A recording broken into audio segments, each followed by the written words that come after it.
We are gaining traction now. Hey, welcome back. This is David Chadwick again from Tactics Studios, and you're now in tutorial number 4 in our introductory series on how to use the Defold game engine for making absolutely amazing games. In this tutorial, we're going to learn some new techniques on how you can move your game characters, your game objects around your game, both under your control and on a predetermined path. Stay tuned. Let's do it.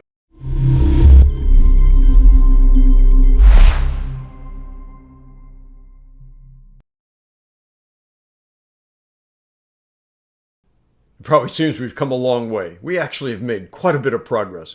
We're now on tutorial number 4 out of a series of 7. Hey, that's more than halfway there.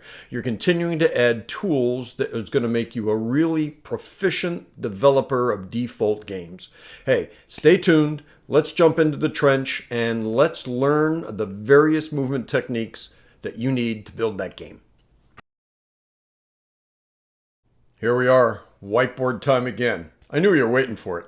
Okay, what are we going to learn today? We're going to learn a total of 5 things. First is we're going to learn how to add additional input bindings to our input binding file, this time to reflect keys from your keyboard. We're going to focus on the up, down arrow keys as well as the left, right arrow keys.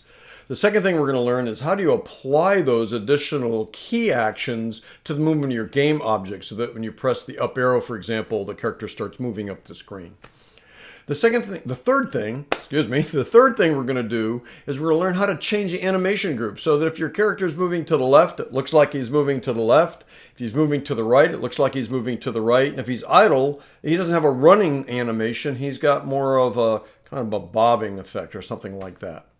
The fourth thing we're going to do is learn how to use the GeoAnimate function that we've done in a previous tutorial and apply it not for the dragging and dropping like we did in tutorial number 3, but we're going to focus on the GeoAnimate to take the current position, touch another place on the screen, and have your game object move to that new position.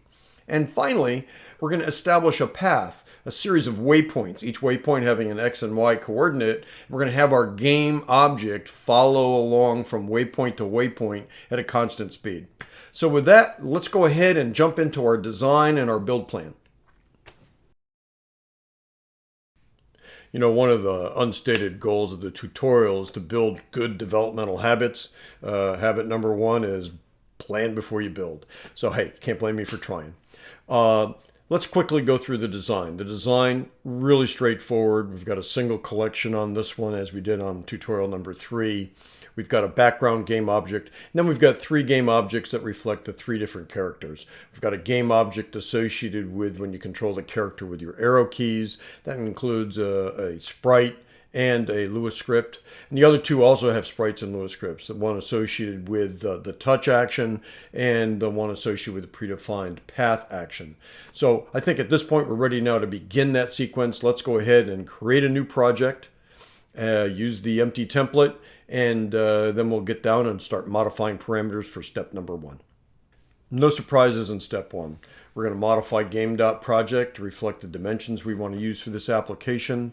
We're going to go to the input bindings and add in key bindings and their associated actions for the up, down, left, and right arrow keys. And then finally, we're going to create a folder for images, load the images into that, build our atlas, and both put the stationary images as well as the animation groups into our atlas. Okay, let's start with modifying the game.project parameters. Go ahead, double-click the game.project file within the Project Explorer. And in this case, we're just going to change the display size down to 1024 pixels wide and 768 pixels high. That'll remain compliant with the 1.33 aspect ratio, as well as the screen size of older first-generation iPads. The newer ones simply expanded. A second step in the setup is establishing several input bindings that will be used in the project. Those include the right and the left arrows as well as the up and down arrows. So within the input folder of the Project Explorer, let's go ahead and open up, double-click game.input bindings. That'll bring it into focus. And now that it's in focus, let's go to the key trigger section, press the plus button, and this is going to place a default key trigger. A key space is what's going to show in the input Go ahead and double click on that, and that'll pull a pull down menu of available key triggers, and go ahead and select Key Up. Next, click the column to the right. That'll be underneath the heading Action, and type in Up, UP. That now binds the up arrow on the keyboard to an up action within your script files that will be included within the project. So now that we have that completed, let's go ahead and add bindings for the down key, the right key, and the left key.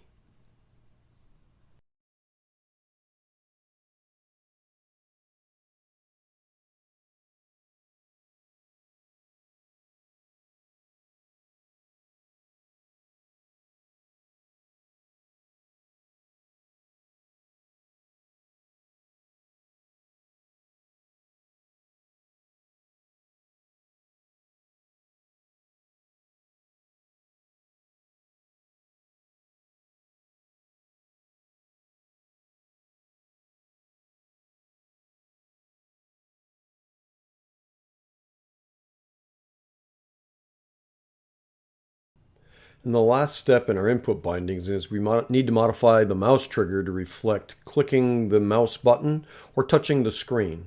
So we'll indicate mouse dash button dash 1, an action of touch.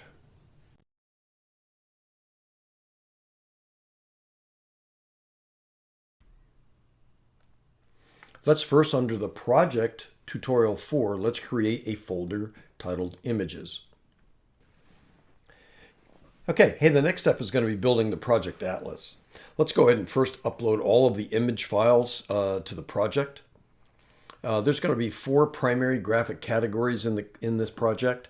The first is going to be a background, covers the entire game window. There's going to be 2 flipbook animations, 2 animation groups, if you will, for the wizard. One for when he's idle, the other for when he's walking. And then there's also going to be a flipbook animation for a monkey, as well as a flipbook animation for what I'm told is called an orky character. Then let's drag and drop all those images into the image folder. Okay, now we're ready to construct the atlas. First, let's go ahead and create the atlas itself. Right-click the main folder on the Project Explorer, select New, and select Atlas. Let's go ahead and name this atlas Characters. Now double-click the newly created atlas in order to put it into focus within the outline window. Go ahead, right-click the atlas in the outline and select Add Images. When adding images to a default atlas, there's 2 general categories you should keep in mind. First are standalone images, similar to our background. And secondly, there's images that are part of an animation. So the first step in creating this project's atlas will be adding the jungle background PNG file. That's a stationary image. So with the atlas in focus, right-click atlas, select Add Images, select the jungle background. It's there.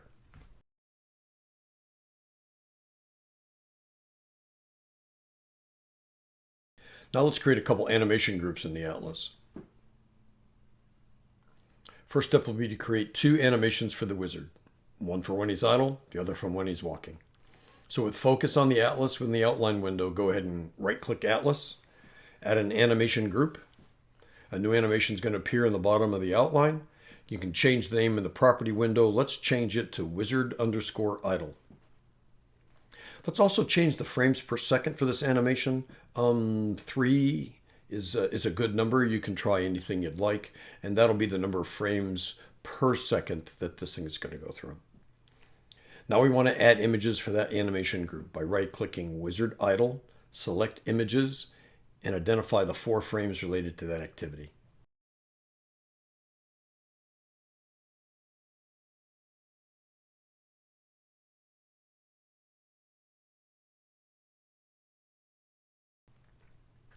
Now let's go ahead and create animation groups exactly the same way for the monkey idle, the org idle, and the wizard walk.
There's a visual artifact called edge bleeding. That's where the edge pixels of neighboring images in the atlas bleed into one another. The solution is pretty simple. Set extrude borders value to 3 in the atlas properties window. If you haven't already, let's save all the elements of the project using the Save All entry under the File menu. Saving often is always good practice.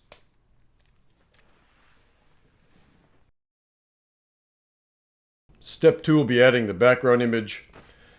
You've got this one memorized at this point. Add the game object, change its name, go ahead and add a sprite component, reference the image that you want as the background, and this step is complete. An easy next step will be adding the background image to the project. Go ahead, double-click main.collection in the Explorer. That'll put it into focus in the outline window. Then over in the outline, right-click Collection, select Add Game Object. In the Properties window, let's rename the game object as Background. Lastly, for the game object, I want to modify the position in the Properties window to ensure it's centered within the project window. So let's set the X position to 512, the Y position to 384. Finally, let's right-click Background and select Add Component, and then select Sprite. Once the sprite's been added as a component, we're going to go down to the Properties window and select the characters.atlas as the image source and jungle_background as the default animation. You're done. Keyboard-based movement. Once you've gone and added the game object and you've added the sprite component to that game object, the real core of this step is going to be the Lua code. The Lua code will support 2 key things. It'll be a little different. It's going to support those keystroke actions and capturing those actions on your input function. It's also going to support the message.post function, where we indicate play animation as one of the message capabilities, and that'll be how we change from a walk to an idle animation as our character moves around the screen. Okay, add the new game object to the project. With main.collection in focus in the outline window, go ahead and right-click Collection, select Add Game Object. In the Property window, let's name this game object as Arrow Move Character. Let's try something different. In this example, we're not going to set the position here. We're going to do that dynamically within our Lua code that we're going to attach to this game object. Okay, let's now add a sprite to the game object by right-clicking Arrow Move Character, selecting Add Component, and selecting Sprite. Now within the Properties window for this new sprite, identify the image resource characters.atlas and select the default animation to be wizard_idle. Okay, now we're ready to attach the Lua script.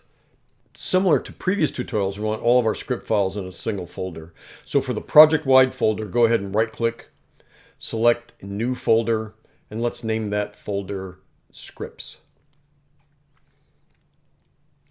Within that folder, right-click, select New, select Script.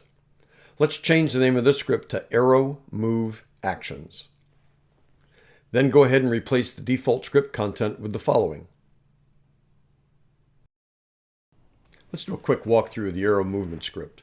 As usual, we've summarized the project, its name, and the key features within the header comments. In this script, we've declared several local variables, providing the hashed versions of the various actions we defined within the input bindings.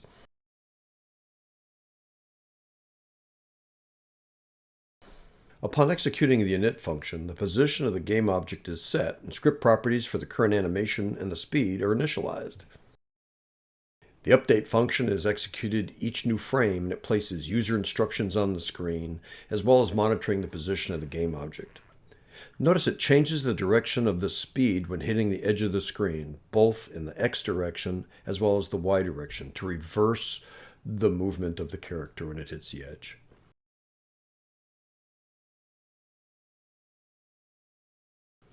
And finally, the processing of input actions captured the action-ID, whether it be hash left or hash right, up or down, and when pressed, it changes the direction and the animation, transitioning from walk to idle or idle to walk.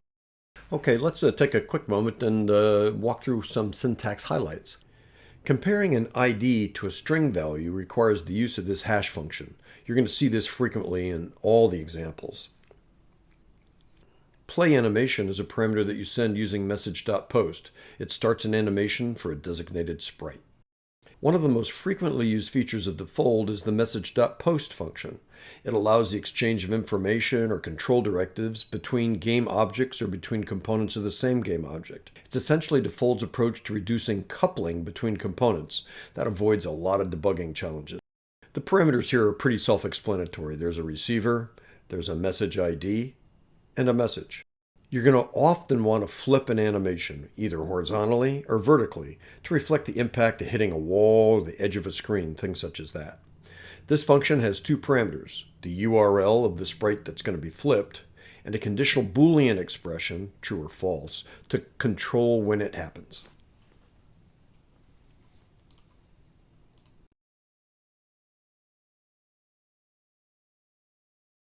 Now that this script file has been created, we need to add it to the arrow move character. So to do this, with the main.collection in focus, go ahead in the outline window, right-click arrow move character, select add component file, and select the arrow move actions.script that we just created. Let's go ahead and save this and build it. Let's take an interim build and check its functionality.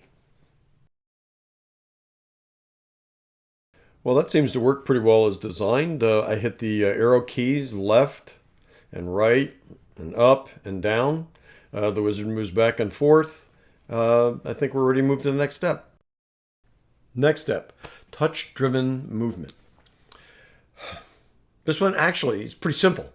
We're going to add the game object and its sprite, but then we're going to add a Lua code that captures your touch action, and then from that immediately initiates the go.animate function to move it to that location.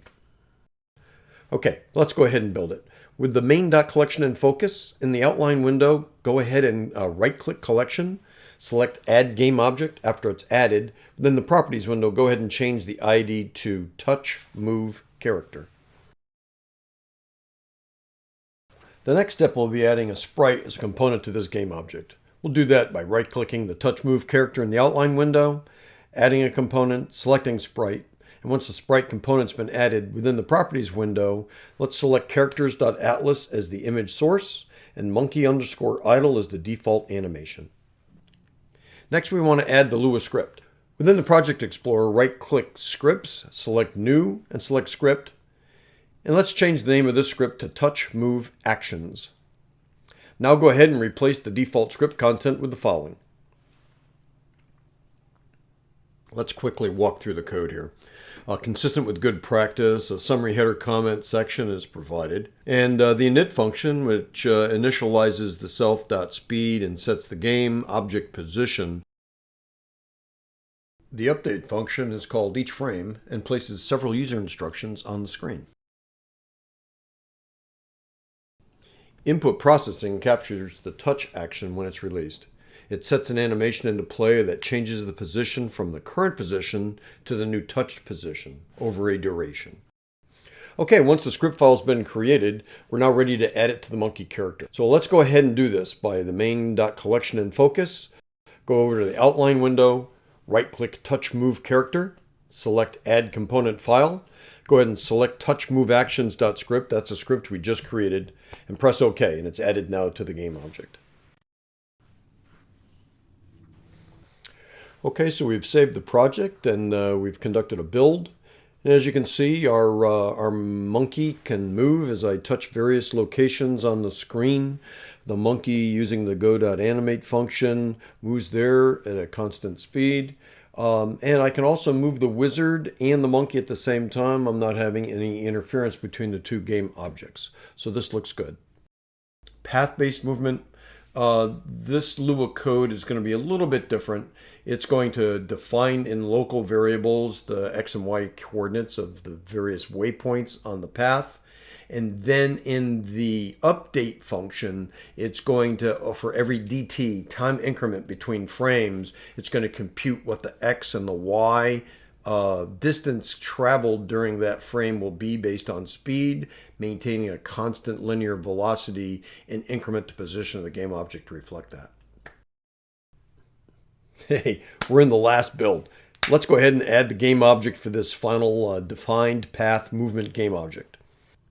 With the main collection in focus, go ahead and select Add Game Object. After that's been added within the property window, change the ID to Path Move Character. The next step will be adding a sprite. Go ahead and right-click Path Move Character in the outline window, select Add Component, then select Sprite. And once the sprite's been added, let's go ahead down to the Properties window. Let's select the character Atlas as the source of the image, and OrKey Walk is the default animation. Okay, now we're going to add the Lua script to the game object. This is a pretty familiar process, so we'll go through it quickly. Go ahead over to the scripts folder, select Add New Script, name the script Path Move Actions. Go ahead and replace the template content with the following. Quickly walking through the Lua script, the standard header comment summarizes all its functionality. Local variables are declared for the XY coordinate pairs for each of the waypoints on the path. Local variables are also declared for the speed, the proximity to a waypoint, and all the waypoint control variables. The init function initializes both the speed and position of the game object. Each frame, the update function draws the path to be followed. It also determines how close the game object is to the next waypoint and determines incremental speeds in both the X and Y directions in order to maintain a constant linear velocity.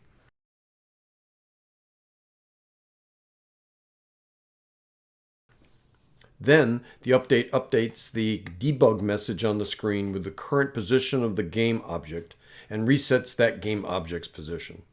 Finally, the update function adjusts the control variables when it reaches a waypoint when it's within the designated tolerance. Okay, let's take a quick moment and walk through some syntax highlights. The drawing capabilities within Defold are pretty limited and are usually recommended for primarily debugging purposes, which is what we've done here. DrawLine is a parameter to a message.post function will draw from the start to the end using the designated color. Now we're going to go ahead and add that script to the game object. And we're ready to build build 3.